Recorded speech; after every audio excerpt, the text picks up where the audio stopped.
ठोकर ने मुझसे एक सवाल किया, क्या तू वाकई विजेता कहलाएगा? मैं मुस्कुराया और आगे बढ़ गया, क्योंकि डर से हारने वाला कभी विजेता नहीं कहलाता। आप सभी का बहुत बहुत स्वागत है। सबसे पहला सवाल आपसे पूछना चाहूंगा सर, हार से डरने वाला कभी जीत पाया है? नहीं सर, बिल्कुल नहीं। पर वही है कि काफ़ी हार हार के ही आदमी जीतता है। सो जिस तरह की हमारी कहानी भी है। जी बिल्कुल। सर, क्योंकि सबसे अहम शख्स आप हैं इस कहानी के, आपके लिए विजेता कौन है? वो जो जीता है या वो जो हार के बाद भी नहीं रुकता? विजेता वो व्यक्ति है जो कभी हार नहीं मानता। यही हमारी फिल्म की थीम है।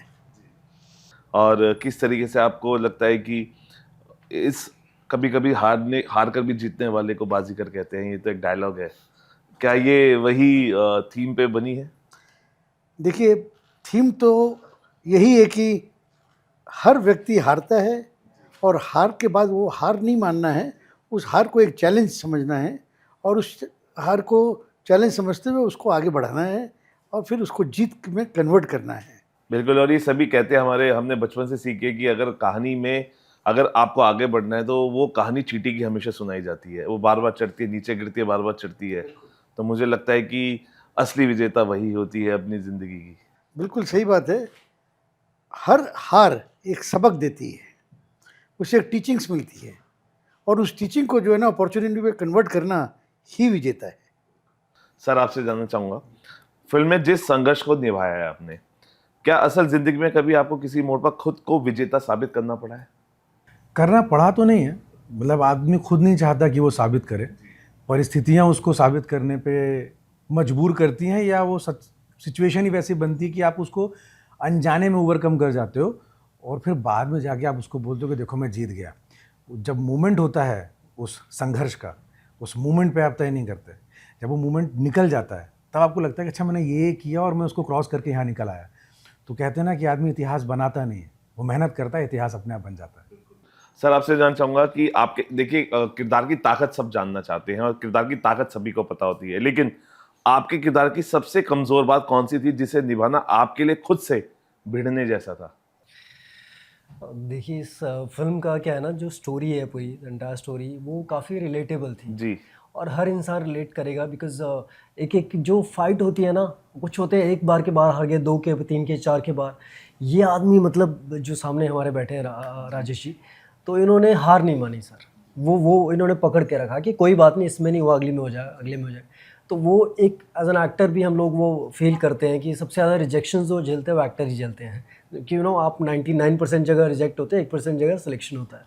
सो हमें भी आदत है, सो हम we could relate to the part जो उनकी लाइफ में रहा है। और ज़िंदगी में सर सबके उतार चढ़ाव होते हैं, तो वो डेफिनेटली हमने रिलेट किया उस चीज़ से। अच्छा, इस पूरी फिल्म का होता है ना कि एक एक ऐसा सीन होता है हार जीत के बीच में जहाँ पे इमोशंस बहुत मायने रखते हैं। आपके हिसाब से ऐसा कौन सा इमोशन सीन्स था जिससे जिसे देखने के बाद ऑडियंस भी वो इमोशंस को सबसे ज्यादा फील करेगी? ऐसे मौके इस फिल्म में कई बार हैं। जी। क्योंकि कोई बात कहानी कहते किसे हैं, कोई बात, घटना या चरित्र चित्रण जिसको बार बार देखने और सुनने का मन करे उसे कहानी कहते हैं। जी। तो इसमें एक कैरेक्टर पोर्ट्रेल है जिसमें बहुत सारी बात और घटना इस तरह से समावेशित है जो बार बार देखने को मन करेगा। बिल्कुल। तो इसमें बहुत सारे ऐसे मोमेंट्स हैं कि जो यूनिक है, शायद किसी की ज़िंदगी में ना घटे हों, लेकिन उसको सुनकर, जी। देखकर, जानकर भी आदमी अंदर से इमोशनल हो जाता है। और जिसके साथ बीत रही है वो, उसने कैसे उसको निभाया, ये हमारी फिल्म में बताया गया है। तो वो जिसके साथ जीवन में बीता वो भी, उससे भी मैंने बात की थी, और जिसने उसको निभाया है वो भी मेरे साथ काम कर रहे थे।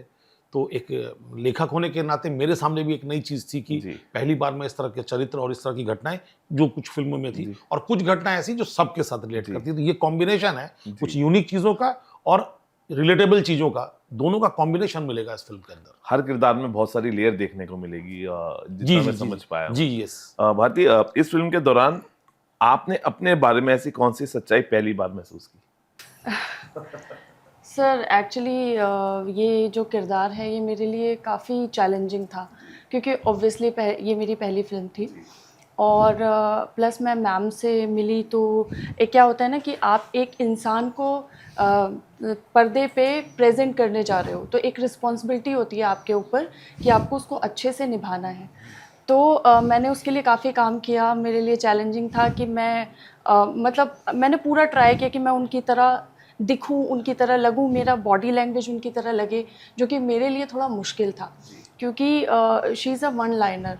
तो वो जब मैंने उनसे बात की, जब उनके बारे में समझा, तो मैंने काफ़ी हद तक कोशिश की कि मैं वो चीज़ अडॉप्ट कर पाऊँ। प्लस मेरे को एक्टर्स काफ़ी अच्छे थे, तो जहाँ भी मुझे प्रॉब्लम होती थी तो सभी लोग मुझे सपोर्ट करने के लिए थे वहाँ पे। भारतीय देखिए टीम वर्क होता है और टीम वर्क यही कहलाया जाता है। लेकिन आप ही के इस क्वेश्चन को मैं आगे बढ़ाऊं, क्या आपको लगता है कि हर विजेता को अकेले ही लड़ना पड़ता है या साथ जरूरी होता है? सर लड़ाई तो आपको अकेले ही लड़नी पड़ती है, पर सपोर्ट बहुत ज़रूरी होता है। तो आपको सपोर्ट करने के लिए अगर लोग होते हैं तो आपकी लड़ाई थोड़ी सी आसान हो जाती है। जैसे मेरा जो किरदार है इसमें सर की वाइफ़ का, तो उन्होंने उनको काफ़ी सपोर्ट किया, उनको काफ़ी हमेशा वो उनके साथ खड़ी रही। तो उनका सपोर्ट, किसी का सपोर्ट होने से आपकी लड़ाई तो आप ही लड़ते हैं, पर वो थोड़ी सी आसान हो जाती है। अच्छा भारती, अगर आपके ही रियल किरदार को आपके सामने अभी मैं खड़ा कर दूं, तो सबसे पहला सवाल उस रियल किरदार से ये रियल किरदार क्या पूछेगा? आ, आपने पूरा चरित्र निभाया है, कोई एक सवाल जो आपके जहन में आया और आपके सामने वो आज खड़ी होती है पूरी फिल्म करने के बाद, तो ऐसा कौन सा सवाल है जो आप सबसे पहले पूछे? मैम से वो एक कुछ सीन्स थे, जैसे मिस कैरेजेस के जो सीन्स थे, तो मैं जब उनको मिली भी थी तब भी मैंने उनसे पूछा था कि हाउ, मतलब आप इतना सब कुछ फेस करने के बाद इतना स्ट्रॉन्ग कैसे दिख रहे हो। सो वो कहाँ से आया, वो इतनी इतनी स्ट्रेंथ कहाँ से आई, तो वो मैं कुछ ज़रूर जानना चाहूँगी। अच्छा सर, मैं आपसे जानना चाहूँ, अगर फिल्म का क्लाइमैक्स दोबारा शूट करने का मौका मिले तो आप क्या बदलेंगे और क्यों? देखिए, ये फिल्म में बदलने की कुछ नहीं है। जी। ये फिल्म हमारे 17 साल से 42 साल की उम्र तक की है और जिसमें बहुत कुछ दिखा सकना चाहते थे लेकिन दिखा नहीं पाए हैं। बदलेंगे कुछ नहीं, बल्कि हम जो समाज को नहीं बता पाए हैं, हम उसको ऐड करके समाज को वो मैसेज देना चाहेंगे कि ये और इंसान कर सकता है। यही एक सबसे बड़ी सीख रहेगी।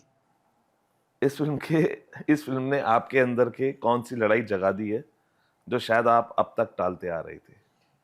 मैं किसी भी लड़ाई को लड़ाई नहीं मानता हूँ। हमने ये पर्टिकुलर फ़िल्म को करने का मकसद ये था कि समाज को एक मैसेज देना, कि समाज को ये मालूम पड़े कि हर व्यक्ति एक ऊंचाई तक पहुंच सकता है, ऊंचाई को छू सकता है, वो कभी गिव अप ना करें।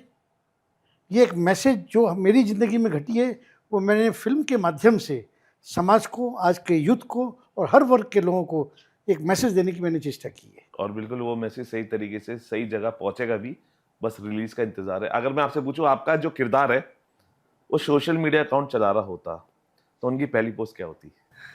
अगर राजेश जी का किरदार सोशल मीडिया पोस्ट चला रहा होता तो कि पोस्टर मतलब ट्वीट बता सकता हूँ मैं कि एक ही बात है। हाँ Either it can be Insta, it can be Twitter, it can be Facebook, या कि चाहे ज़िंदगी में कुछ भी हो जाए बेटा, हार नहीं माननी, बस लगे रहना है। आई थिंक इतना ही कहूँगा सर, वो सम अप करता है इनकी पूरी ज़िंदगी। Never give up. बिल्कुल, इसलिए कहा जाता है कि मंजिलें हिलती हिलने दो, निशाना हमेशा अर्जुन के तीर जैसा होना चाहिए, जो मुझे लगता है सर की जीवनी को बहुत अच्छी तरीके से परिभाषित करता है। अगर मैं आपसे बोलूं, अगर इस फिल्म को एक शब्द में डब करना हो, वो कौन सा शब्द होगा जो स्क्रीन पर दिखते ही तालियां बज जाएंगी? जीत। अगर सर मैं आपसे यही सवाल कि अगर इसको एक शब्द में डब करना हो पूरी फिल्म को, वो ऐसा कौन सा शब्द होगा जिसे सुनते ही तालियां बजने? कर्म करो, फल की चिंता मत करो, जो गीता में कहा गया है। पर ये तो सेंटेंस हो गया ना, शब्द एक शब्द। हासिल हर हालत में करना, हासिल। हासिल। वाह। हासिल हासिल सिर्फ हासिल। अच्छा भारती, जब आपने पहली बार स्क्रिप्ट पढ़ी तो आपको अपने किरदार में सबसे पहले क्या चीज कनेक्टिंग लगी? आपकी अपनी जिंदगी से आपकी अपनी पहली स्क्रिप्ट को क्या कनेक्शन दिखा आपको? सर सिंसियरिटी आई थिंक जो एक चीज़ सिमिलर थी क्योंकि मैं पहले टीचर थी तो जो एक चीज़ सिमिलर थी जो मैं पढ़ रही थी और मैम से मैं मिली भी, मैंने उनसे बात भी की, तो जो मुझे एक चीज़ सिमिलर वो था ठहराव। वाह। हालांकि हम दोनों बहुत क्योंकि आजकल मतलब अभी इस टाइम में थोड़ा एक्सप्रेसिव हूँ, बट जो एक चीज़ मुझे सिमिलर लगी कि उनकी वो जिस तरह से वो सोचती है ना, मैं भी उसी तरह से सोचती हूँ, बस हम दोनों उस चीज़ को पोर्ट्रे अलग अलग तरह से करते हैं। तो जो ये बहुत सिमिलरिटी थी। अच्छा, क्योंकि इस किरदार को निभाते हुए मुझे लगता है कि मैं आप पे भी आऊँगा इसी सवाल पे, फिजिकली, मेंटली और इमोशनली बहुत स्ट्रांग होना पड़ता है।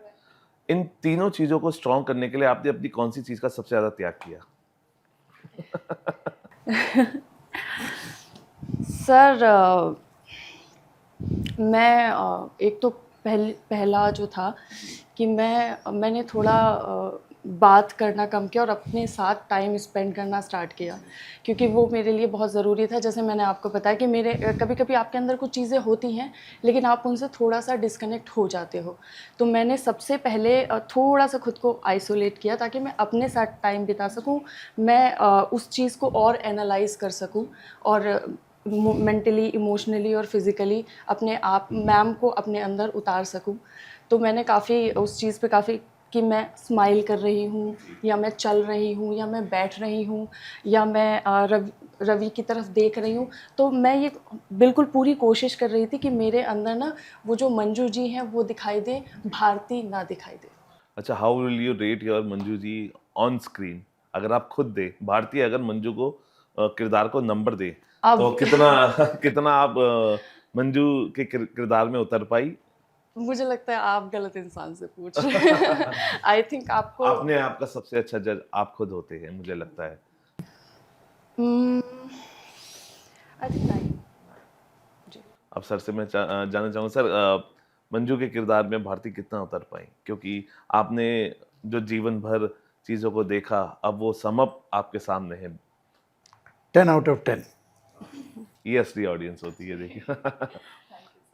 मैं अगर पूछूं सर के किरदार को, क्योंकि कुछ किरदार ऐसे होते हैं जो हमारे बीच नहीं होते हैं लेकिन वो चैलेंजिंग हो जाते हैं, लेकिन और चैलेंज जब हो जाता है जब आपके सामने होते हैं, क्योंकि चैलेंज जब और बढ़ता है जब आपके सामने चैलेंज होता है, खड़ा होता है, साक्षात होता है, मेंटली, फिजिकली, इमोशनली। क्या कहते हैं इसको तैयारी की आपने, लेकिन अपनी ऐसी कौन सी चीज को आपने त्यागा जिसकी वजह से आप इन चीजों पे हासिल कर पाए? पहली चीज़ जो त्यागी वो थी नींद सर, क्योंकि हमें मुश्किल से 5 घंटे सोने को मिलते थे and again 7 o'clock back on the set. So दूसरी चीज़ थी कंफर्ट। क्या ना, प्रोस्थेटिक में जो शूट करना होता है तो वो उसमें बहुत पेनफुल होता है, बिकॉज वो आप कितना वक्त लगता था मेकअप में? 3.5 से 4 घंटे सिर्फ करने में लगते थे। तो ऊपर से केमिकल्स, गम और वो, तो आपकी पूरी स्किन और वो पूरा ख़राब कर देते हैं। तो वो कंफर्ट था कि पूरा दिन आपको डिस्कम्फर्ट में रह के आपको एक्टिंग करनी है, वो सेकंड चीज़ थी। एंड वन मोर थिंग, उसको निकालने में भी उतना ही टाइम निकालने में भी टाइम लगता फिर था। एक चीज़ और, मुंह में कॉटन भी रखना मुंह के अंदर कॉटन भी रखना पड़ते थे पूरा दिन। देखिए वो हाँ जी। एंड रेट तो मैं क्या ही करूँ सर, वो तो अभी सर ही कर सकते हैं बस हमारे अलावा। देखिए, कहते हैं ना कि बहुत सारे किरदार आप जिंदगी में निभाते हैं, लेकिन कुछ किरदार ऐसे होते हैं जो अपना किनारा ढूंढ ही लेते हैं। जो ये किरदार है, ये वो दरिया है जिसने अपना किनारा ढूंढ लिया है, लेकिन अब आपको ढूंढना बाकी है, बिकॉज अभी रिलीज का वक्त है। सर आई थिंक मैं पूरा जस्टिफिकेशन किया है जिस कैरेक्टर के साथ, तो आई थिंक मैं तो खुद 10 out of 10 दूंगा सर, 10 में से। आपसे जानो, क्योंकि ऐसी फिल्में, कहानी हमने और भी देखी है साउथ में, मतलब हमने रीजनल लैंग्वेजेस में भी ऐसी बहुत कहानियां मोटिवेशनल देखी है, लेकिन विजेता को दूसरे मोटिवेशनल ड्रामा फिल्मों से अलग क्या बनाता है? पहली चीज़ तो बायोपिक है। तो जैसे जब बायोपिक का नाम जुड़ता है तो आदमी ये रिलेट करता है कि ये घटना किसी एक सजीव आदमी के साथ, एक रियल आदमी के साथ घटी हुई है, और आप भी रियल हैं। तो आपको लगता है कि जब एक रियल आदमी कर सकता है तो हमारे सामने भी अगर जीवन में कभी ऐसी सिचुएशन आएगी तो हम उसको ओवरकम कर जाएंगे, उससे लड़ेंगे, झगड़ेंगे और एक ना एक दिन जीत जाएंगे। और कई बार होता है कि कहानियाँ उस इंसान की बनती है जो जीत जाता है। कई लोग ऐसे होते हैं, बहुत सारे लोग, हज़ारों में 999 ऐसे होते हैं जो हारते हैं, और ये प्रैक्टिकल है। हम कहानी उसकी देखते हैं, लेकिन उस एक व्यक्ति के कारण भविष्य में कई ऐसी सोच पैदा हो जाती हैं कि उन 999 के अंदर में कम से कम हो सकता है कि फिर 45 या 50 लोगों में फिर वो आग फूटे, और फिर वो 50 लोगों में फिर आने वाले उन 1000 लोगों में से 100-150 लोगों में आग फूटे। लेकिन हारने वालों की संख्या होती है क्योंकि उसके पीछे या तो मेहनत नहीं होगी, या आपका गोल नहीं होगा, लोगों का साथ नहीं होगा, आपकी समझ नहीं होगी, आपकी प्लानिंग नहीं होगी। और इंसान कहता है, हम कहते हैं कि निर्णय ही आपको महान बनाता है। तो जब आपके निर्णय आपके साथ नहीं जाएंगे तो आप हमेशा पीछे रहेंगे, और वो 1000 में से 5-10 लोग ऐसे होते हैं जिनका सही समय पे, सही जगह पे सही निर्णय हो जाता है, और वो उस चीज़ को, उस हर्डल को पार करके ज़िंदगी के उस पार निकल जाते हैं। किरदार आपका दिल धड़काएगा लोगों का? पता नहीं, वो एक्टर का काम होता भी नहीं शायद। वो एक्टर का काम क्या है ना कि वो अभिनेता किरदार को समझ सकता है। समझना भी थोड़ा मुश्किल वर्ड है कि आप समझ पाते हो कि नहीं। हम समझ जाते हैं, समझ लेते हैं, लेकिन अभिनेता के लिए सबसे बड़ा प्रॉब्लम आता है उसको एग्जीक्यूट करना, क्योंकि सेंस ऑफ अंडरस्टैंडिंग में और सेंस ऑफ एग्जीक्यूशन में फ़र्क है। तो मैं आपकी कहानी सुनूंगा, मैं आपकी कहानी समझ जाऊंगा, बट एग्जीक्यूशन में मुझे प्रॉब्लम होगा। एग्जीक्यूशन के लिए मुझे टूल्स चाहिए। तो एक्टर की सबसे बड़ी लड़ाई होती है एग्जीक्यूशन में। तो जब तक वो एग्जीक्यूट नहीं होगा, आप उस किरदार को फिजिकली, मेंटली, और चौथा वर्ड है वर्बली, कि आप कैसे इन 4 एस्पेक्ट में आप उसको एग्जीक्यूट करते हो, same intensity, same situation, same given circumstances में आप उस चरित्र को अपने साथ रखते हुए। आप सामने वाले व्यक्ति को कभी नहीं समझ सकते, एक एक्टर कभी दूसरे के चरित्र को नहीं समझ सकता। वो अपने इमोशन को सामने वाले के इमोशन से अनुमान लगाता है कि उस गिवन सिचुएशन में उस वक्त राजेंद्र ने या राजेश जी ने ये किया होगा, मैं अनुमान लगा रहा हूँ, और अपने एक्सपीरियंस के हिसाब से मैं उस इमोशन को निकालता हूँ, मेंटली या इमोशनली, फिजिकली, वर्बली, और उसको वहाँ रखता हूँ। अब मेरा ये है कि अब मैं उस सिचुएशन में अगर 10 चीज़ें मैंने चुन ली हैं कि उस इमोशन को एग्जीक्यूट करने के लिए मेरे पास 10 पॉइंट है। एक्टर का सबसे बड़ा प्रॉब्लम पॉइंट ये होता है कि उस 10 चीज़ में से उसको एक चीज़ चुननी होती है कि वो एग्जीक्यूट हो जाए ऑडियंस में। यहाँ ज़्यादा बड़ी लड़ाई है। तो वो उसको समझना एक्टर का सबसे बड़ा प्रॉब्लम है। तो वो कभी कभी समझ में आता है, कभी कभी नहीं आता। और सिनेमा एक ऐसा मीडियम है जिसमें अभिनय सिर्फ काम नहीं करता, उसमें बीजीएम है, एडिटिंग है, डीआई है, सीजी है, बहुत सारे एस्पेक्ट्स हैं। तो ये सब मिलके सिनेमा में आपको एक चरित्र दिखाई देता है। तो वो है कि उसको रेट करना या उसको कहीं पर फिट करना या इमोशन कहीं ऑडियंस को दिख जाए, वो डिपेंड करता है कि अगर सही टाइमिंग, सही जगह पे अगर वो इमोशन टच कर गया तो ऑडियंस की आंखें बड़ी हो जाती हैं, हाथ भी अपने आप उठ जाते हैं, स्माइल भी चेहरे पे आती है, ताली बज जाती है, सोचता है कि मैंने ऐसा क्यों किया, हाँ यार कुछ हुआ अंदर से हुआ। और वो मैजिक कभी कभी घटता है। और मैं प्रे करता हूँ कि जब ये फिल्म लोग देखें तो वो मैजिक हर 5 मिनट के बाद, हर 7 मिनट के बाद वो घटे।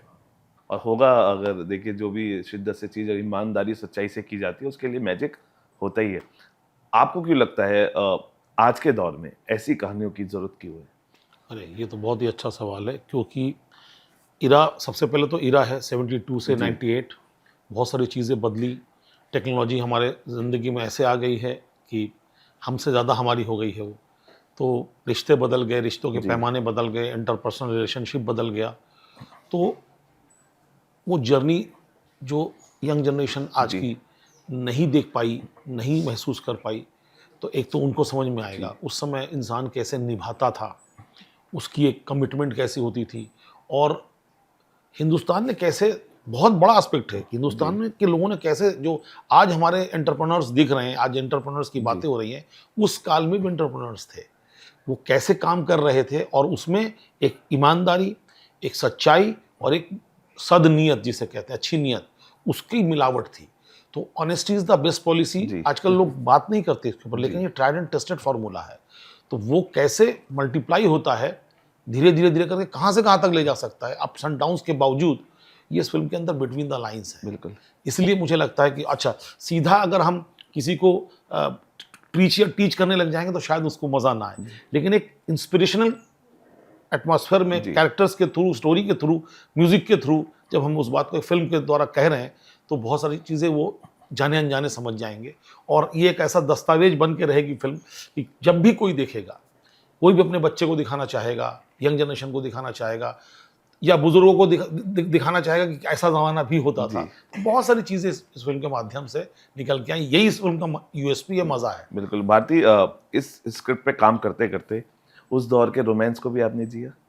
बिल्कुल बिल्कुल, कि जब रवि, एक मेरा सीन था, सबसे पहला मेरा सीन था जब रवि मुझसे मिलने आया घर पे। तो वो नहीं होता कि आप चोरी चोरी देख रहे हो, वो एक फीलिंग, आंखों हाँ जी। वो एक फीलिंग, आप बात करना चाह रहे हो पर आपको समझ नहीं आ रहा आपको बात क्या करनी है। फिर एक हनीमून का सीन था, वो पूरे गाने के अंदर है कि उसमें आप वो फर्स्ट टच और उस तरह जितनी भी चीज़ें थी ना, तो वो सब मतलब इट इज़ वेरी वेरी बहुत अलग सी फीलिंग। तो वो मैंने बिल्कुल जिया और वो बहुत बहुत अलग है, मैं बहुत। इसमें एक चीज़ जोड़ूंगा जी। मतलब आज नई जनरेशन को पता नहीं, मतलब इनकी जो पहली मुलाकात थी इन दोनों की, उसमें आपसे तुम पर आते हैं ये, तो इतना इंटरेस्टिंग है वो, इतना इंटरेस्टिंग है। और उस समय पे एक्चुअल में ऐसा होता था, तो वो जानना बहुत ज़रूरी है। और भारती आज की लड़की है, जी। लेकिन उसने बिल्कुल। बहुत सुंदर तरीके से इसने उस कैरेक्टर को वाह। जिया है। मेरा दोनों 10 नहीं, आउट ऑफ 10 देने का रीज़न यही था कि आज की लड़की, जो इन्होंने संदीप जी ने बताया, आज की लड़की है और उसने वो किरदार निभाया, तो कितना बड़ा अडॉप्शन इसने किया है। बिल्कुल। सर आपसे जानना चाहूंगा कि क्या विजेता इंडियन सिनेमा की नई दिशा तय करने वाली फिल्म है या सिर्फ एक बड़े कैनवस पर रची गई इमोशनल स्टोरी? 100% एक नया दिशा आएगा, और ऐसा मेरा मानना है। बाकी तो ऑडियंस, दर्शक भगवान होते हैं। ऐसा मेरा मानना है कि इस फिल्म की जो पूरी स्टोरी लाइन है, इसको हर आदमी अपने आप से कनेक्ट करेगा। हमने अपने कुछ लोगों को, अपने दोस्तों को दिखाया, तो हर इंसान, उनसे मैंने नेगेटिव रिव्यू मांगा, no positive review, only negative review. तो मेजॉरिटी लोगों का ये था कि उनके जीवन में कहीं ना कहीं इस तरह की घटना हमेशा घटी है। तो ये क्या बहुत कनेक्टिविटी वाला पूरा का पूरा एपिसोड है। बिल्कुल। भारती, अगर मैं आपसे जानना चाहूँ, ये फिल्म को अगर एक लाइन में डिफाइन करना हो तो वो क्या होगी? जज्बा, जुनून या जंग? जज्बा। हाउ, अगर आप बता पाए, क्योंकि आपने उसको जिया है। क्या होता है ना कि अगर आप ऊपर पहुंच गए फिर आप नीचे गिरते हो, तो वो जज्बा चाहिए कि आपको वापस ऊपर जाना है। वाह। फिर आप दोबारा गए, उसके बाद आप दोबारा नीचे आ गए, और जब ये आपके साथ कई बार होता है ना, तो वो जज्बा जो है वो अंदर से ख़त्म, धीरे धीरे धीरे धीरे वो ख़त्म, और मोस्टली लोगों में ख़त्म हो जाता है। तो वो जिस तरह से मैं देख पा रही हूँ, जिस तरह से वो बरकरार रहा ना, वो एक बहुत बड़ी बात है। तो मेरी लाइन में तो जज्बा। बिल्कुल। मैं तो ये कहूँगा, आपके इस किरदार में तीनों चीज़ें हमको दिखेंगी। जज्बे से निभाया गया, और जुनूनियत आप में जो दिखी है पर्दे पे, और जंग अब लड़ेंगे आप जब रिलीज होगी। एक आखिरी दो सवाल। कहानी में दिखाई गई जीत कितनी रील है और कितनी रियल? आई थिंक ये पूरी इंस्पायर हुई है रियल स्टोरी से ही है सर। आई थिंक मुझे पता लगा था बीच में, जैसे हमारे डायरेक्टर साहब ने इनसे पूछा कि सर थोड़ा सा फिक्शन डाल दूँ यहाँ पे, कुछ ऐसा कर दो, इन्होंने मना कर दी थी। ऐसा मुझे बताया गया कि नहीं नहीं, ये सब नहीं मसाला करना। डालना मना था। बोलते नहीं नहीं नहीं, कुछ नहीं, चेंज नहीं करना, वो ऐसे ही रहना। तो आई थिंक स्टोरी तो 100% अनफिल्टर्ड स्टोरी। हाँ, जो भी ऑथेंटिक है पूरा। और बाकी आई थिंक वो हमने रियलिटी से करने की कोशिश भी की है सब लोगों ने मिलके। और ये आदमी साथ में बैठा है। मेरी एक्चुअली क्या है ना, फॉर्मल ट्रेनिंग रही नहीं है सर एक्टिंग में, कोई भी फॉर्मल ट्रेनिंग नहीं है 15 ईयर्स। तो आई थिंक इन्होंने NST पास आउट्स हैं ये भी, और मेरे फादर जो बने ज्ञान जी वो भी। तो आई थिंक मेरी सबसे लकी मैं इस चीज़ में रहा कि इनके साथ मैंने NST में जो होता है वो झेल लिया सर। हमने 20 दिन जो रहे साथ में, तो इनकी मैं पूरी दिनचर्या सुनता था, क्या करते थे, कैसे करते थे, क्यों करते थे। तो आई थिंक उससे काफ़ी एक हेल्प मिली मेरे को, वो साइकी जानने की कि how NSTian thinks, think an actor. तो वो बड़ी हेल्प हुई सर। ये ऐड करता हूँ, जो फिल्म के अंदर हार्मनी दिखती है वो फिल्म के अलावा भी थी, यानी बिहाइंड द सीन में भी हम लोग बहुत जोड़ के रखा था हमारे डायरेक्टर ने हम सबको, और सब एक दूसरे से बहुत खुल के बातचीत हो रही थी, बहुत ऐसा सेट पे माहौल था। तो उसने भी बहुत हेल्प की फिल्म को ये रूप शेप होने में, बहुत हेल्प की उसने। और हम तो डे वन ही हम लोग बाप बेटे लगने लगे थे, क्योंकि तीनों की नाक देखोगे तो सेम है। नहीं, वो हम सेट जगह का लगते। माहौल ऐसा ही था, हमें सच में लग रहा था कि हम फैमिली हैं, और ऐसा ही है, हम लोग रियल में ऐसे ही हैं। वो इतना अच्छा वहाँ का माहौल था। एक आपसे सवाल, फिर एक आपसे भारतीय स्पैन करेंगे। विजेता का सबसे बड़ा रिस्क क्या था? किरदार निभाना, कहानी चुनना, या ऑडियंस की उम्मीदों पर खरा उतरना? तीसरा पॉइंट बहुत बाद में आएगा, 2 पॉइंट एक साथ आ जाएंगे कि कहानी किस तरह से बुनी जाएगी, वो सर का कमाल है। तो उस बुनावट में आप अपने कितने रंग भर सकते हो, वो मेरा टास्क था एज एन एक्टर। वो जो तीसरा पॉइंट है वो 19 के बाद, वो उनका पॉइंट है। तो मैंने अपने रंग भरने की कोशिश करी है। मैं जितना अपने आप को इन्वेस्ट कर सकता था उस कैरेक्टर में, अपने आप को उतना इन्वेस्ट किया, इमोशनली, फिजिकली, कि मैं अपनी तरफ से, कहते हैं ना कि अच्छा एक्टर बनने के लिए आपको डायरेक्टर को, जो राइटर और डायरेक्टर ने जो लिख के दिया, तो एक अच्छा एक्टर बनने के लिए आपको उस राइटिंग से थोड़ा सा ज़्यादा देना पड़ता है एज एन एक्टर। तो थोड़ा सा उसको ज़्यादा दे दो तो उनको एक रास्ता मिलता है कि मैं इस चरित्र से या इस एक्टर से जो ये प्ले कर रहा है, मैं थोड़ा सा और इम्प्रोवाइज़ करके थोड़ा और बेहतर बना सकता हूँ। तो एक अच्छे एक्टर बनने की थोड़ी सी निशानी है। तो वो सेकंड पॉइंट और फर्स्ट और सेकंड पॉइंट एक साथ आएगा, क्योंकि फर्स्ट पॉइंट इनका है, थर्ड पॉइंट 19 तारीख के बाद है। उसके बाद ऑडियंस बताएगी कि तुम थर्ड पॉइंट पर खरे उतरे कि नहीं उतरे। बहुत खूब। भारती इजाजत है, क्योंकि एक सवाल, क्योंकि अभी have entered the fraternity of this industry, एक सवाल बहुत सारे दिन से घूम रहा है, बहुत बड़ी बड़ी एक्ट्रेसेस ने कहा है 8 घंटे की शिफ्ट से ज़्यादा काम करने पे। आपको क्या लगता है कि एक एक्ट्रेस को ऑन सेट्स 8 घंटे काम करना चाहिए या उससे ज़्यादा?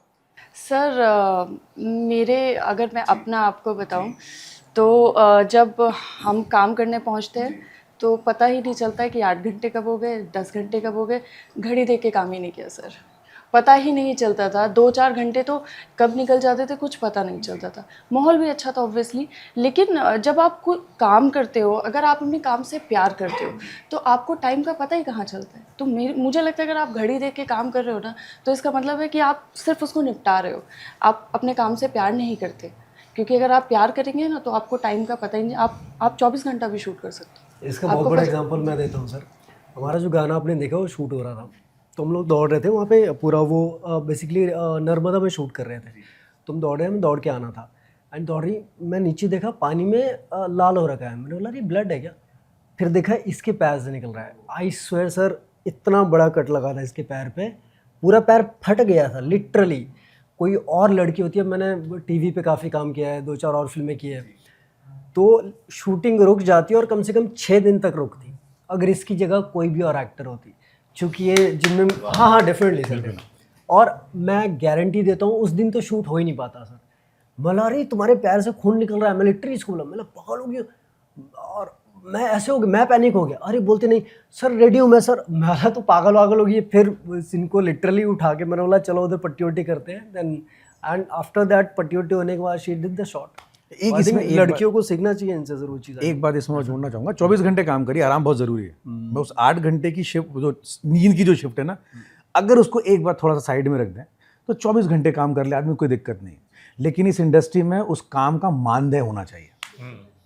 अगर मानदेय है, रिस्पेक्टफुली अमाउंट अगर है, तो आदमी अपने तन के लिए और पेट के लिए काम करता है, उसके बाद ही उसका काम वापस निकलता है। तो अगर मानदेय है तो मैं 24 में से 30 घंटे काम करने के लिए तैयार हूँ, लेकिन वो सिर्फ एक एस्पेक्ट को, वो 8 घंटे की नींद को अगर आप थोड़ा साइड में रख दें, अगर उस पॉइंट को ना टच करें, वो भी इंक्लूड करेंगे तो 8 घंटा ऐड हो जाएगा। सोना भी बहुत ज़रूरी है, बिना सोए कुछ हो नहीं सकता, नहीं तो आंखें लाल दिखाई देंगे, डॉक्टर भगा देगा कैमरे के सामने से। Thank you. आपने हमसे बात की, और हर किरदार के लिए मैं क्लोजिंग जो बोलूँगा, मुझे लगता है कि वो आप ही की आवाज़ है जो मेरे से अब निकलेगी, और उन 4 लाइनों में अंत करूँगा अपने इंटरव्यू का, और उम्मीद करता हूँ कि वो लाइन हर किरदार की उससे जुड़े।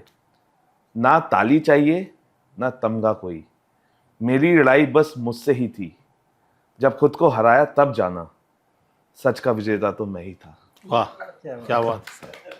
फिलहाल अभी के लिए इतना ही। आप बने रहिए भारत 24 के साथ।